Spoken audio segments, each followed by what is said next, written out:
WAFS. So water observations from space is, again, specifically a product created by Geoscience Australia that was kind of originally founded to help supplement a lot of the existing satellite imagery to specifically detect water and kind of quantize it in a way that's a little more easily detectable by computational systems rather than just relying on a range of values from multispectral imagery or RGB cameras, where sometimes colors can kind of be difficult to separate across images, not to ensure that there is a actual measurement of water being taken versus, say, some false color. So this is a product created by GA quite a few years ago, and it encompasses a large quantity of data over several decades. This was kind of originally used in some of the more arid areas, and it's a little better at detecting water in kind of areas that have a little bit more contrast. So you will find this working potentially a little better in more inland areas. And there can be some issues with urbanization due to some colors, but we can get to that in a moment. But effectively, again, this is a product for quantizing the water, and there are some additional products available for other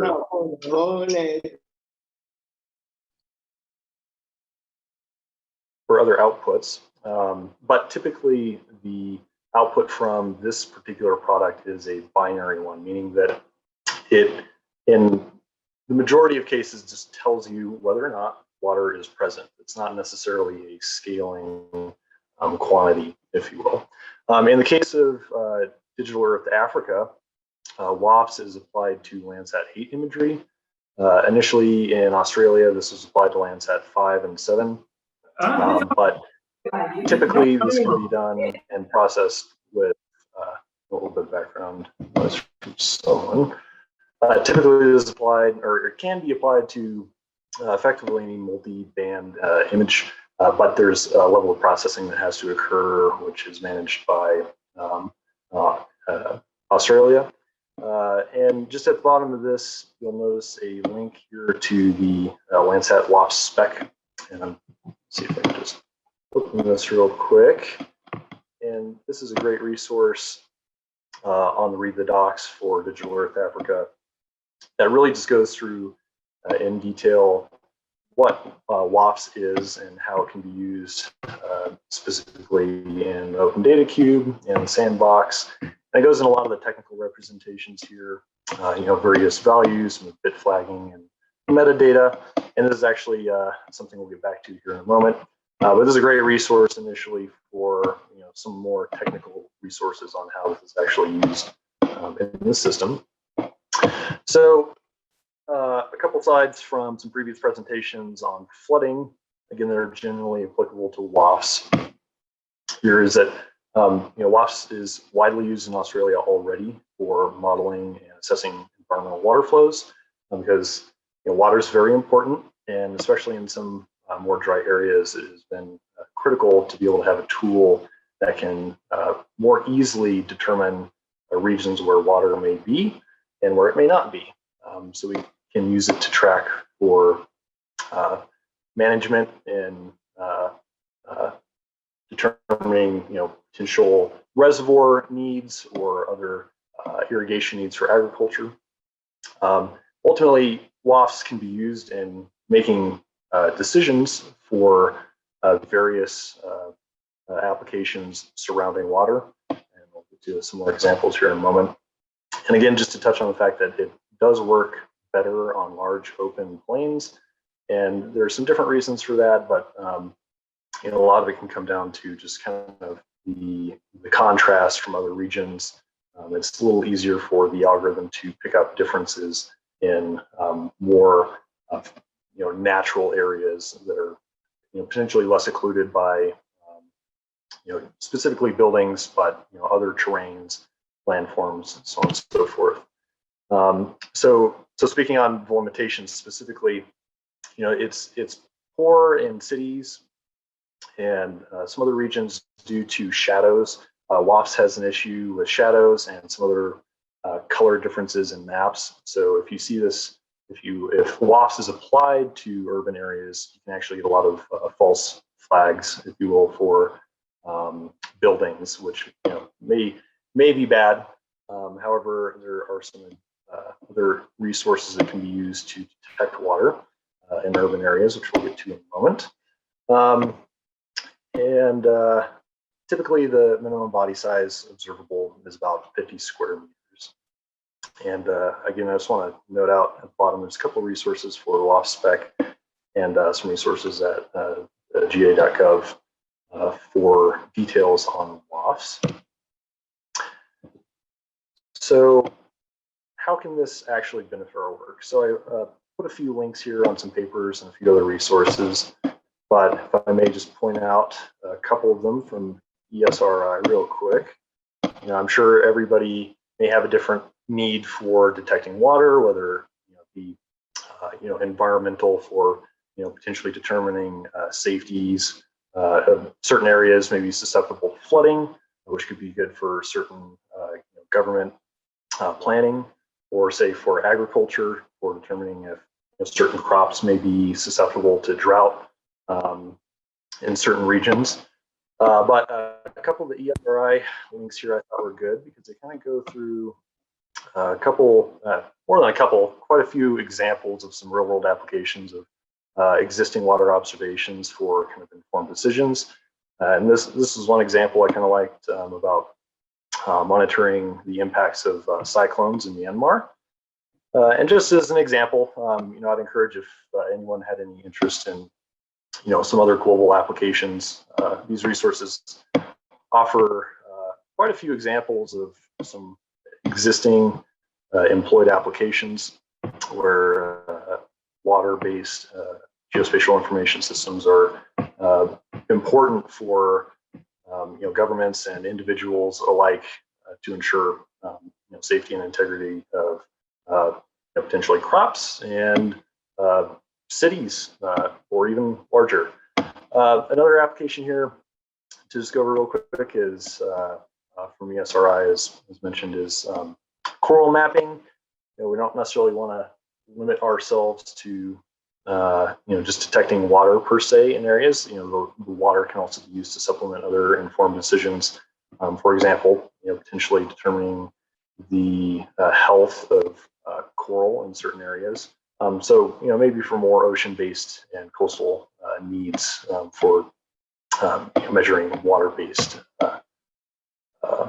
data. So to go back to the presentation, just want to give you a couple ideas there.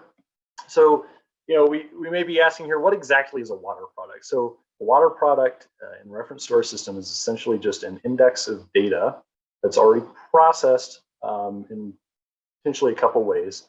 It's available through Sandbox or Open Data Cube, and it can be done so locally, but it's just essentially the idea that there is a resource that provides imagery specifically looking at water. And now there's a couple types, high-level types of processing that's done to actually extract water detailed imagery or information from an image. The first one is what we call band math. So platforms like Landsat are multispectral imagers, meaning that they have separate bands of the visible spectrum that they're actually looking at. So for instance, here in these examples, we're looking at the NDSI, NDWI, or MNDWI.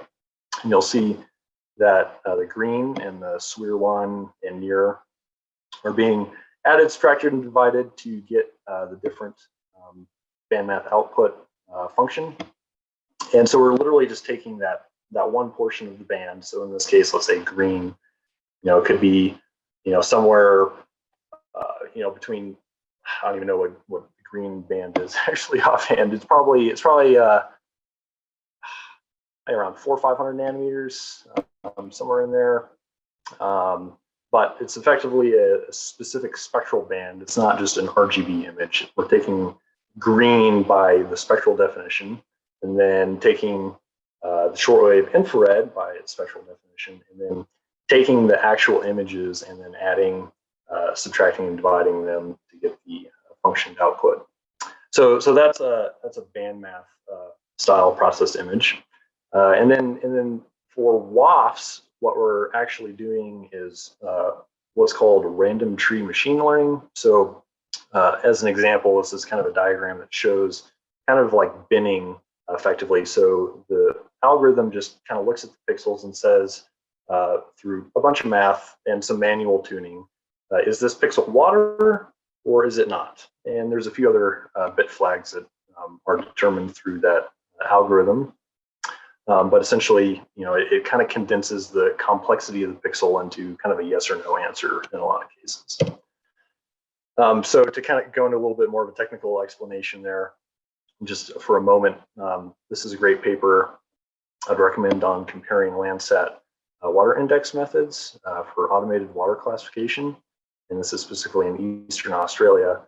But kind of the point of this slide is to show that, for like some of the binarization or like some of the binary quantization, meaning that like, is there water or is there not? Studies have been performed to kind of show what the crossing point is in the spectral response to be able to determine whether or not we're leaning more towards no for the pixel or yes for the pixel if water is present. And on the left side of the screen, you can see kind of these red lines that show up on these charts. And that's actually the point in what's called an ROC curve, where the classification essentially makes the decision. So the red line itself is the point where water specifically is detected in the spectrum, that the classifier can then say, yes, this is water, or no, this is not water, kind of in a simple way. But if you have some technical interest in how that's classified, this is a good resource for learning more about that. In regards to the Digital Earth Africa sandbox, we have both WAFs and bandmath-based measurements to reference. So this is a list specifically in DEA in the sandbox. So you can actually go to /scripts/DE Africa _bandindices.py, and you can see there's actually a big list of band indices, but specifically of the ones there, the ones that can be used for water-related bandmath extractions are listed here. And some of these we can see are some automated water extraction indexes. There's a moisture index, there's actually a snow index, general water index, tessellated cap wetness, and an overall water index. And you'll see a lot of these are actually fairly, some of these are actually fairly old, dating back to even 1985. And that's because, again, bandmath is pretty straightforward, but there was quite a bit of work involved with determining which bands to perform functions with to actually extract some more meaningful data that can classify the presence of water just through subtracting or adding or multiplying the actual pixel band. So on the WAF side in Digital Earth Africa, we have a list of products that are usable.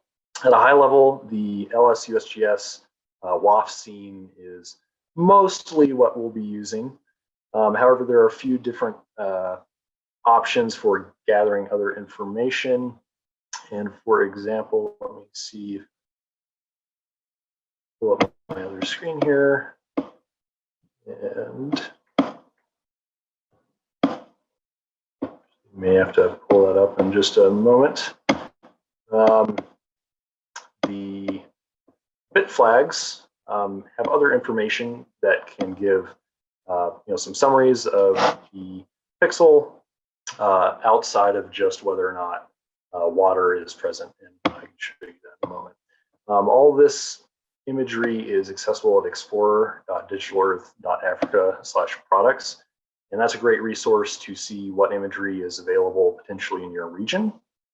And just as an example, this is a snapshot of the LS-USGS WAF scene data for Africa. And we can see that we mostly have data in like Senegal and Sierra Leone, Ghana, Tanzania, Kenya. And up at the top here, we can see the dates for which data has been collected. And then on the map, it shows us actually the physical region where the data is collected. And then on the right, we just have a little bit of information about how much area is actually required, the types of data sets, the format of the data, and we can actually even look at the metadata if we wanted to in that Explorer. But I did want to point this out as a great resource for checking data sets in your area and the history for the given data set. So real quick, because this has kind of been a big part of my life lately, is I just want to kind of point out some of the metadata here. So if this is not necessarily applicable on the sandbox because we don't necessarily have access to updating our own data, for instance, but if you had Cube in a Box running on your own platform and you were able to acquire your own data that you wanted to manually upload, and say you're doing this around WAFs, this is the metadata product description that's necessary for the Open Data Cube to be able to index the data and then reference it with other data sets. And just to point out in here, we see these bit flags by definition, and it's essentially, these are the flags that are being pulled to say, okay, well, we want to extract information about whether or not there's presence of water, whether or not there may be a NaN pixel or other relevant data like that. But I just did want to point this out because metadata is you're formatting this metadata specifically in this EO format, or EO3 is kind of a new standard, but a lot of EO formatting is still in use. This is really important for mastering the indexing of your own data, which maybe we can get to in another presentation. So real quick, this is a great slide that Brian had from a previous presentation of his on flooding, but it was a great comparison of some of the products and kind of what the return is like on different processing methods. And we can see up in the top left, we've got red, green, blue imagery. In the middle top here, we've got WAFs, and we've got a bunch of band math, AWEI, MNDWI, NDWI. And firstly, you'll see that there's no ocean in here that's been removed mathematically, but the point of this study in the comparison of these images was to kind of see if we could determine whether or not certain areas may be more susceptible to flooding, and if there's actually an easy way to measure the effects of flooding in a given area. And because some of this was urbanized, especially out towards the edge of the Cape here, it was rather difficult for the system to actually extract that. But it is an example kind of what you'll get in different methods. So, in more rural areas, more flat inland areas, these differences between land or other terrains and water would be a little bit more overt, if you will. So coming back on kind of another subject. So, we've used WAFs, we've used band math to detect water, but another great tool for detecting water is what's called SAR in short, and that stands for synthetic aperture radar.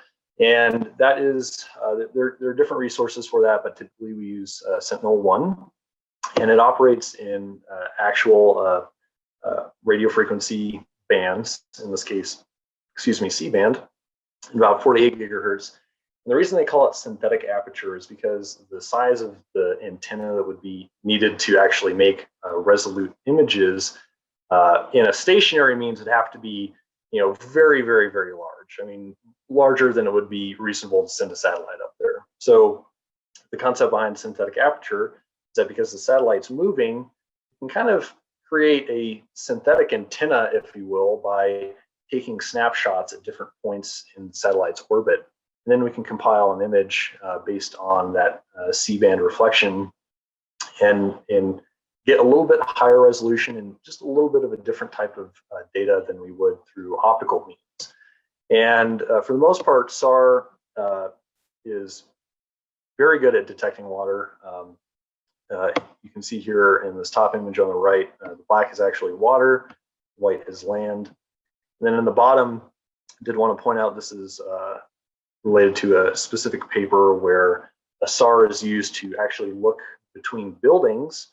And this could be good for the case of potentially densely forested areas. So if we wanted to look at flooding with an area that has large tree canopy above it, we may be able to get C-band radar in between there to actually see if there's water between trees. Another advantage to SAR is it's not hindered by clouds. It goes through clouds, which is a big problem for optical imagery because sometimes we just don't have control over where clouds are, how big they are, when they want to be there, which can be problematic sometimes. If we want quickly informed decisions, potentially for emergency responses or things of that nature. And another advantage is that it revisits fairly often. So on that note, I thought we might poke around a couple of the notebooks. These are the notebooks specifically for WAFs that I found. There may be one or two more, but these are kind of the bulk of the resources available in the sandbox. And once this presentation is sent out, these are actually shareable links, so you should be able to just click directly on the link. But let's go over to my sandbox and we can just take a peek here real quick. So we'll look at the WAFs, and at the top here in the notebooks, we can see what products are actually going to be used. And some of these combine different products where some we may just be using WAF, some we may be using BandMath in conjunction with WAFs, or even SAR in conjunction with the rest. But generally speaking, this is kind of the first notebook I would start with here is the water observations from space. It goes into a little bit of detail about what the processing or what the process is actually doing, how it's being calculated. And there's a good example here of an actual application of WAF specifically. We typically always have to use the normal libraries for this. And we can see here the list of the other products, the WAFs products specifically. We have some functions here to set the parameters of the process. And this notebook kind of goes into different aspects of masking, WOFL, and how this can be used essentially to extract information. So one thing I wanted to point out here, so again, I want to remind that in the case of WAFs, we are only looking at whether or not, for the most part, whether or not a pixel just outputs the presence of water. So when we're looking at a given pixel in the system computationally, it only says, is there water or is there not? So this image here is actually just a reconstruction of essentially that over time. And there's all kinds of functions that we can perform to take the known pixel state and apply that to temporal or spatial requests and statistics, because it's just essentially a number in space. And so that's kind of the basics of the WAFs notebook. I wanted to point out a couple other things. Let's say the monitoring water quality. So this is a conjunction of both LS8 and WAFs. And water quality is also a great example here, I think, of water applied geospatial data, because we can get a little bit more information kind of inside the water than we typically would. Some other products may be a little better at looking at kind of higher level or more terrain-based imagery, but when we're combining different products like this, we can actually look at dissolved solids. I'm just going to scroll through this book a little bit for the sake of time. So firstly, up to this point in the notebook, we've been taking our images, identifying our regions, and in this case, for the geomedian mosaic, we're assembling a time series to kind of get an average of what the area looks like over a period of time. And then we run a bunch of other stuff here, and you can see actually here on line 16, we're doing some band math effectively.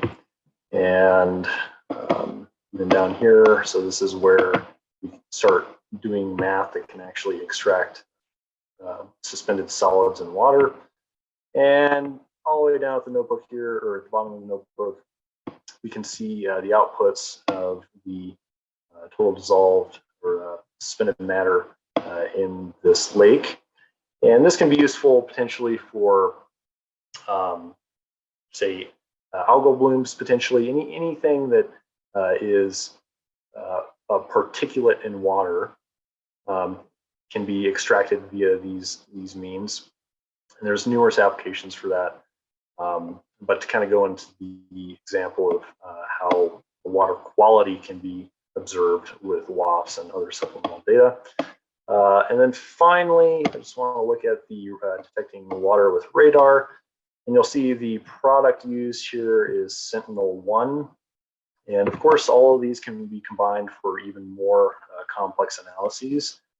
But just real quick, again, at a high level, we use a lot of the same notebooks, a lot of the same methods for querying areas, selecting the areas that we want to view, loading them in the data cube, and then plotting them. And here we have visualized bands. And down here is an average. And actually, I took this image here specifically out of the notebook. And this is just a very rough demo showing the application of SAR for monitoring radar and visualizing water with radar. But again, a great resource potentially for supplementing other water detection methods such as WAFs or other band math systems to get really robust information on water systems that may be being looked at in certain areas. And again, you know, it's good to consider the use of multiple products for different applications. It may not be necessarily possible to extract the information you need just with one product. So the whole idea of kind of combining products here and doing different types of band math can be useful for extracting the information that's necessary. And we can go into some more detailed applications of that in future presentations. And in the second slide here, this is a non-WAFs notebook list. I'm showing a few of the examples that employ types of water monitoring without WAFs. And that effectively concludes the presentation. And I hope this has been informative, and I would open it up to questions now.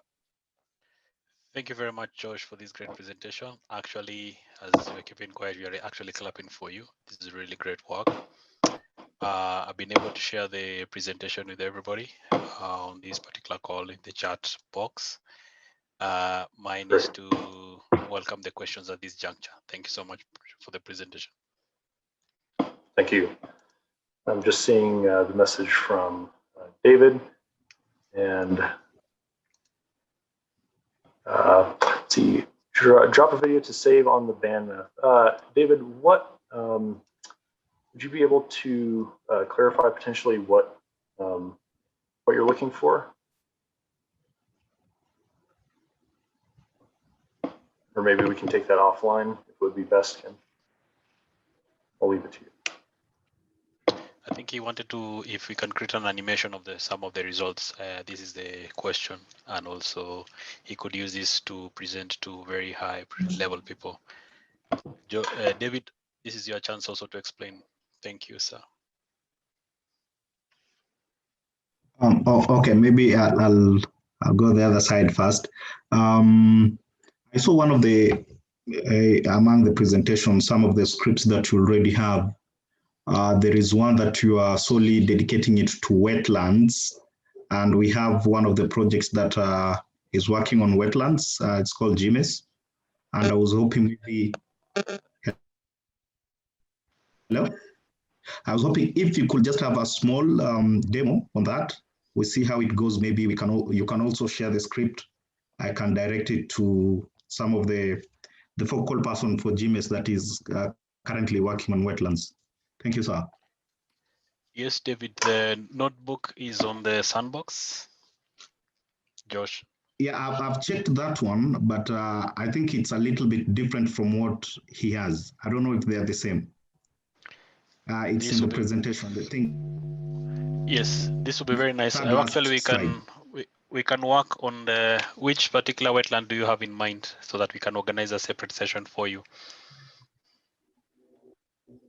Okay, I think I'll have to talk to the focal person, then I'll come back to you. Thank you. Thank you, David. Any other question for Josh?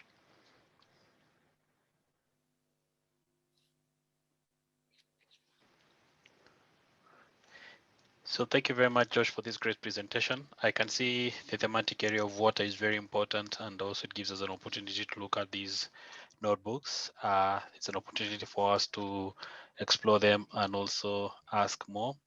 Also, Amadou Sal had the same request for the wetland tool. We can now narrow specifically to the specific wetland.